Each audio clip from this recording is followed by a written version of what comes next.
Morning, this is Kevin with the Compulsive Investor. These are the fans that I use in all of my rental properties now. You get these here at Lowe's.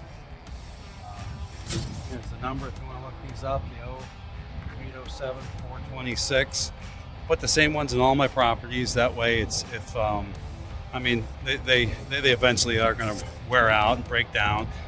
It's easier to pull out parts from one and not have to replace the entire fan, not have to pull the whole piece off of the ceiling and everything. If it's just the motor, it's just real easy to replace it. It's that simple.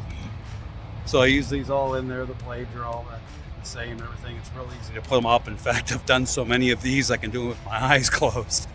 I'm going to make a video a little bit later here today showing how I cut the ceiling out and put these up. These are really nice fans.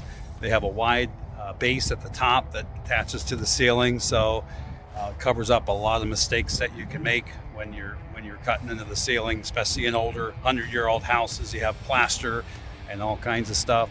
You do have to be careful. You want to plan ahead because you never know what you're going to need. There's several kinds of boxes. From shallow ones, 1/2 inch deep, to 1.5 inches, 2 inches, depending on how many layers of material they have in the ceilings of the houses. Again, old houses have layers and layers and layers of crap on them, and I'm not going to redo a whole house just to install ceiling fans. So you get the right size box, you hang it properly, and then forget it pretty much. Most of the time when I pull the original lights down, they're barely attached. They're on these flimsy boxes. So I use the boxes that first of all attach to the ceiling joist or the floor joist, whatever I'm going into, or sometimes the fixtures in the middle of the joists, and in which case I use one that crosses between the two, a hanger. It goes between the two joists and tightens up into it. I have another video showing how I do that one.